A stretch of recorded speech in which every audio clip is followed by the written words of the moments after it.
เป้าหมายของมิชชั่นนะครับจะเป็นเหมือนวิดีโอคือแท่งจะตั้งขึ้นมาโดยผลักแท่งเท่าไหร่แท่งก็จะไม่ล้มลงไปครับ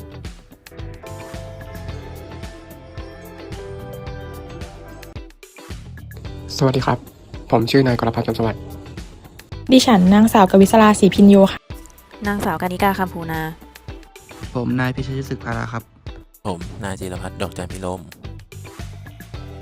อุปกรณ์ที่ใช้บอร์ดสเต็ปมอเตอร์